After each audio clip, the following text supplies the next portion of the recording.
Hello guys, ഇന്ന് നമുക്ക് ഫുഡിൽ നിന്ന് തുടങ്ങാം. ഞാൻ കാപ്പി വെച്ചാൽ തുടങ്ങിയത്. ഹസ്ബൻഡ് പൊറോട്ടയും ബട്ടർ ചിക്കനും പറഞ്ഞു. ഞാനൊരു കുൽച്ച വെച്ച് സ്റ്റാർട്ട് ചെയ്തു. കുൽച്ച വെറൈറ്റി പിടിക്കാമെന്ന് വിചാരിച്ച് മേടിച്ചതാണ്. എനിക്ക് ഇഷ്ടപ്പെട്ട അടിപൊളിയായിരുന്നു കേട്ടോ. പിന്നെ ഒരു ബട്ടർ നാനും പറഞ്ഞു. പിന്നെ ബട്ടർ നാനും കുൽച്ചയും കൂടെ കഴിച്ചപ്പോഴത്തേക്ക് എനിക്ക് അനങ്ങാൻ വയ്യാത്തൊരവസ്ഥയായി പോയി.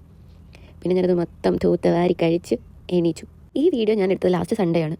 പിന്നെ എനിക്ക് അത്രയ്ക്ക് മടി ആയതുകൊണ്ടാണ് എനിക്ക് വോയിസ് ഓവർ ചെയ്ത് ഒരു വീഡിയോ ഇടാലോ എന്ന് വിചാരിച്ചിട്ട് പിന്നെ അങ്ങ് ചെയ്യുക. എനിക്ക് ഭയങ്കര മടിയായിട്ട് ചെയ്യുന്നത്. പിന്നെ ശരത്തിന് കുറച്ച് ഡ്രസ്സ് എടുക്കാൻ വേണ്ടി പോയി. പോകുന്ന അടുത്ത് തന്നെയാണ്, മുവൈല എന്നാണ് പറയുന്ന സ്ഥലപ്പേര്.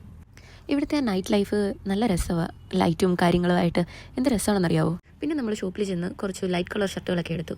4 ലൈറ്റ് കളർ ഷർട്ടൊക്കെയാണ് എടുത്തത്. കുഴപ്പമില്ല, എല്ലാം എൻ്റെ സെലക്ഷനായിരുന്നു. അതുകൊണ്ട് മോശം പറയാൻ പറ്റില്ലല്ലോ. പിന്നെ ഞാൻ അവിടെ നീച്ചടിച്ചപ്പം എനിക്ക് എന്തെങ്കിലും ഒരു ജോലി വേണ്ടായോ എന്ന് വിചാരിച്ച് ഞാനിത് കാണിച്ചുകൊണ്ടിരിക്കുക.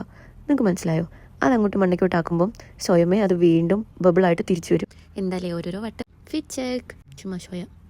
പിന്നെ നമ്മൾ പോയത് നല്ലൊരു സ്ഥലത്തേക്കാണ്. ഈ കാണുന്നതെല്ലാം സെക്കൻഡ് ഹാൻഡ് മാർക്കറ്റാണ്. ഈ ലാപ്പ്, ഫോൺ, അതിൻ്റെയൊക്കെ സെക്കൻഡ് ഹാൻഡ് മാർക്കറ്റാണ്. ഞാനിപ്പോൾ പോകുന്നത് ഷാർജ എക്സ്പോ സെൻറ്ററിലോട്ടാണ്. എന്തിനാണെന്ന് മനസ്സിലായോ? അവിടെ ചെന്നിട്ട് പറയാം എന്തിനാണ് പോയെന്ന്.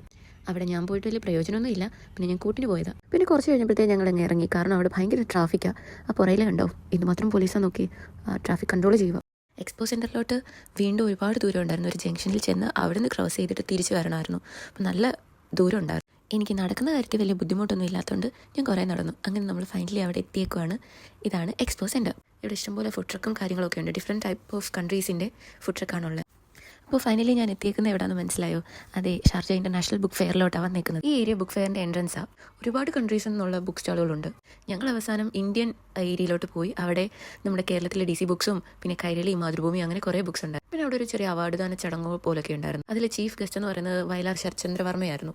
ഞാൻ പിന്നെ പുള്ളിയുടെ അടുത്ത് പോയി ഒരു സെൽഫിയൊക്കെ എടുത്തു.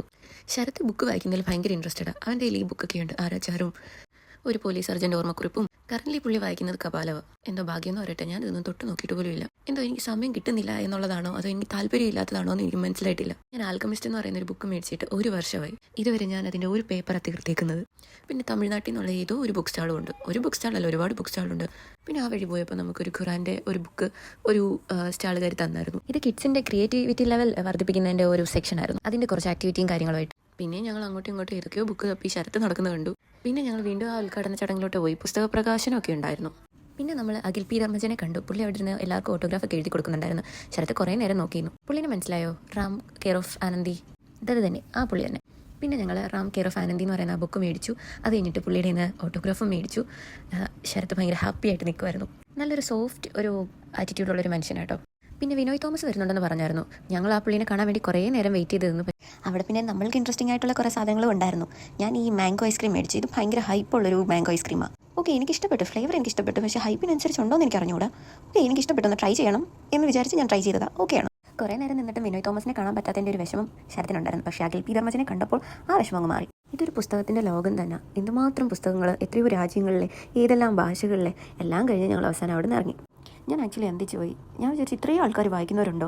ഞാൻ മാത്രമല്ലായിരുന്നു എന്ന് തോന്നുന്നു ഓടുവൺ. പിന്നെ അവിടെ ഫോട്ടോ എടുക്കാൻ വേണ്ടി സെപ്പറേറ്റ് സെക്ഷനും കാര്യങ്ങളൊക്കെ ഉണ്ടായിരുന്നു. കൊച്ചു കുട്ടികളൊക്കെ ഫോട്ടോ എടുക്കുന്നുണ്ടായിരുന്നു. പിന്നെ അവിടെ ഒരു മീഡിയയുടെ ഒരു പരിപാടിയൊക്കെ നടക്കുന്നുണ്ട്. ഒരു 2-3 മണിക്കൂറുകൾക്ക് ശേഷം ഞങ്ങൾ അവസാനം അവിടെ നിന്ന് ഇറങ്ങി. ഇതാണ് അതിൻ്റെ എക്സിറ്റ് എന്ന് പറയുന്നത്.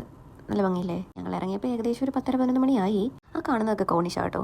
പിന്നെ വലിയ ട്രാഫിക്കും കാര്യങ്ങളൊന്നും ഇല്ലായിരുന്നു അവിടെ ചെന്നപ്പോഴത്തേക്ക്, ഇറങ്ങിയപ്പോഴത്തേക്കൊന്നും. പിന്നെ എന്താ, നമ്മൾ അവസാനം വീടെത്തി. പിന്നെ നമ്മൾ സൂപ്പർ മാർക്കറ്റിൽ പോയി ഒരു ഫ്രോസൺ ബെറീസ് എടുത്തു. അപ്പോൾ ഇനി ഇത്രയേ ഉള്ളൂ. ബൈ.